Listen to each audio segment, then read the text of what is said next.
Welcome back inside the Now Morning Show. Good morning to you if you're just joining us. Thank you guys so much for being here. I don't know if you've been following the news on what's been going on in Haiti, but this morning we're going to take a stand for Haiti. And to help us discuss what's going on in Haiti, I want to welcome the Director of Regional and Pan-African Affairs at the Emancipation Support Committee of Trinidad and Tobago, Mr. Khafra Kambon, as well as Myrtha, forgive me if I pronounce it wrong, Desulme, Yes. President of the Haiti-Jamaica Society and Haiti Diaspora Advocate. Good morning. Good morning. Thank you guys so much for joining us this morning. Now, first of all, Myrtha, can you tell me what is it exactly that's going on in Haiti with regarding the presidency and the legitimacy of the presidency? Well, good morning, everyone. Good morning, Trinidad. Glad to be with you. Thank you for the invitation. Glad to have you here. Well, there's a catastrophic situation going on in Haiti. Well, you asked specifically about the president's tenure. His tenure actually ended on the 7th of February of this year. This has been confirmed by the Supreme Court of Haiti, and he has refused to demit office and is insisting that he has another year to go. Now, the worst part about this is that during this year of his de facto presidency, he hopes to change the constitution and hold an election. The people have been marching against this presidency for the past 2 years, well, since 2018. So it's nearly 3 years now, July 2018. Mm-hmm. And so, of course, what the fear is that if he changes the constitution, it will be either to give himself and his cronies impunity for crimes committed during the presidency.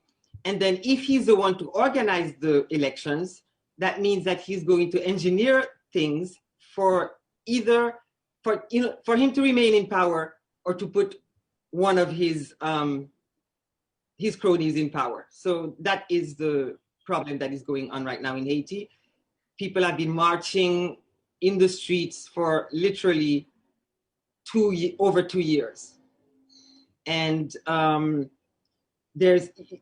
he controls many of the gangs that have taken over the country, that have been murdering and kidnapping people. And so that is why you're seeing so much unrest in Haiti.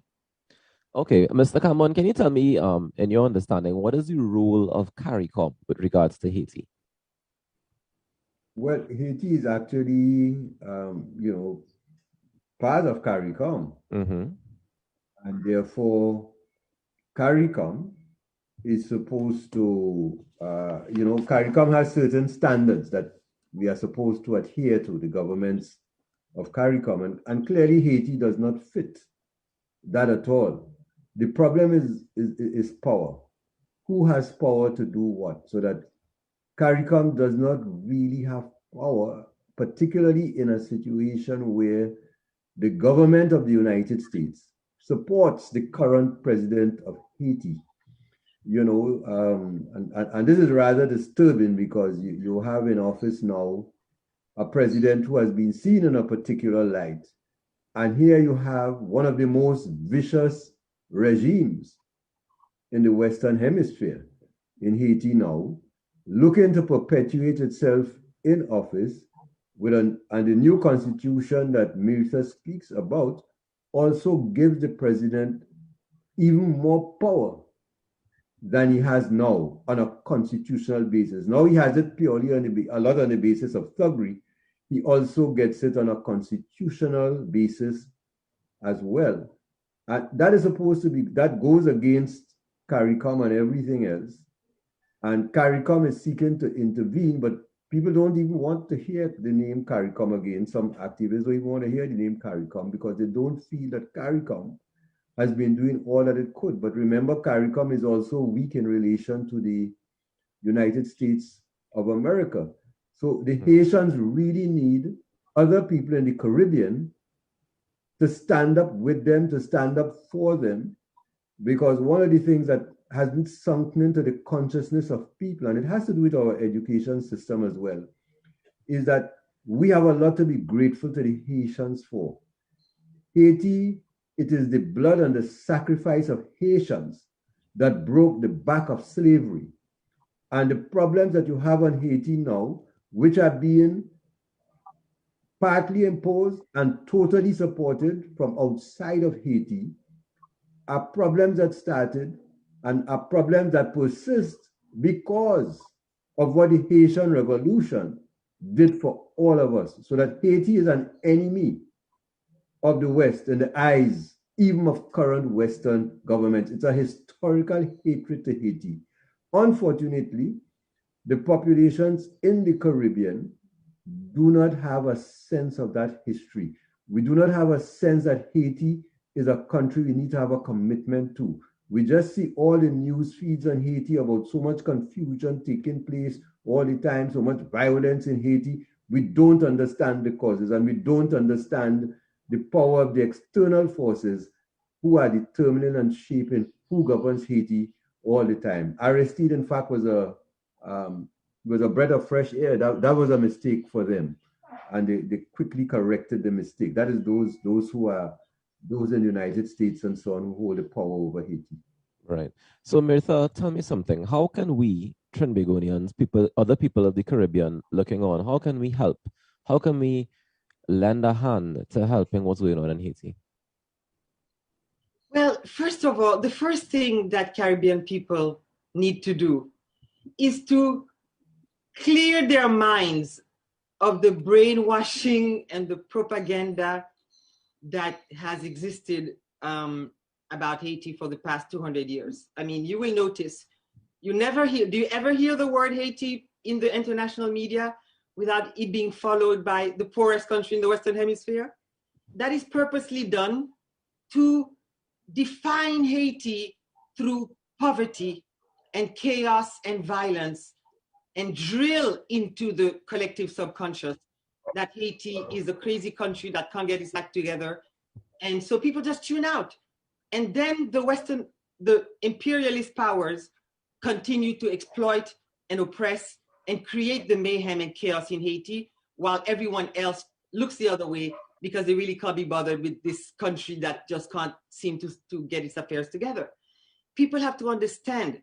I mean, as the great Haitian historian Jean Casimir would say, if it wasn't for Haiti, a lot of us would still be walking around in shackles.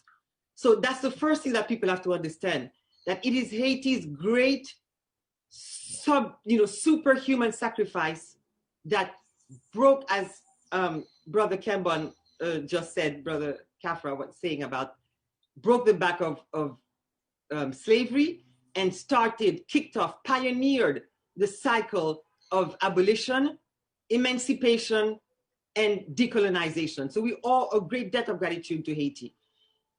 And so they have to understand, they have to first understand that if Caricom will not live up to its creed as the defender of human rights and social justice for the people of the region, then the Caribbean people must rise up and form a Caricom of the people to affirm a collective identity and fight for social and economic justice for all. Haiti's 11 million people constitute half of Caricom. So Caricom cannot move forward as a unified and competitive force in the global arena if it does not confront this problem, embrace Haiti, and understand that, the aversion that is created in their minds against Haiti is emblematic of the self-hatred that we've been taught, to hate ourselves, to hate everything African, and to hate our roots.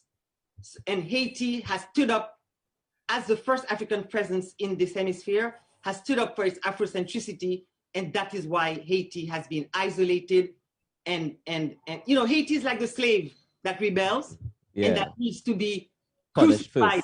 Punish first, Punish constantly. To keep the others in check. Yeah. And that is what has been going on for the past 200 years. All right, so then black people cannot rule themselves. So then coming up, I believe it's tomorrow, the 19th of May, you guys are having a forum where people can get more information and learn exactly more about the history of Haiti as well as what's going on currently to be able to lend assistance and to change the whole narrative. Mr. Kambon, you want to tell us a little bit about that forum happening tomorrow?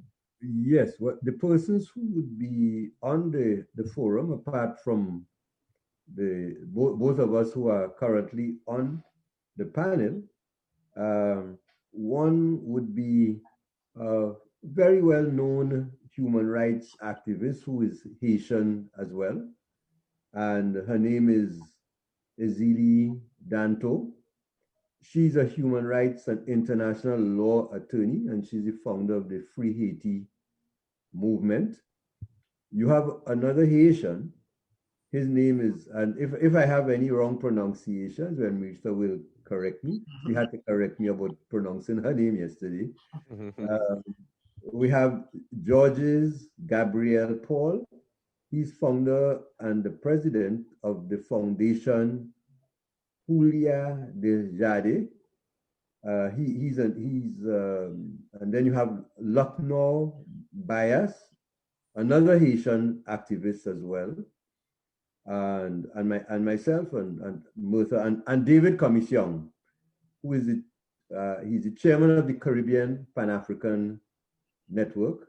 That's a network that is headquartered in Trinidad, and he's also the ambassador to Caricom for Barbados ambassador to Caricom. So we have a very powerful panel, and it's all people who have a strong sense of commitment to Haiti, who understand the historical role of Haiti in our liberation. And I want to add one thing to that, is that it is not just the example of Haiti and the inspiration of Haiti, but the practical help of Haiti, because Haiti helped other struggles with material means as well as manpower in their struggles, including in Latin America. But we don't know the history. It is not taught in the schools, and we only hear negative things about Haiti all the time. So it is, that panel tomorrow is very important. Yep, I agree. It's all about re-education. I want to thank you guys so much for joining us this morning and shedding some light on it. And I want to encourage people to join the conversation. Head across to the Emancipation Support Committee, TT or ESCTT on Facebook, or you could check out the Caribbean Pan-African Network as well on Facebook and get more information, as well as join the conversation. I want to thank you, Khafra Kambon, Director on Regional and Pan-African Affairs at the Emancipation Support Committee of Trinidad and Tobago, as well as Myrtha Desulme, President of the Haiti-Jamaica Society and Haiti Diaspora Advocate. Thank you guys so much for joining us.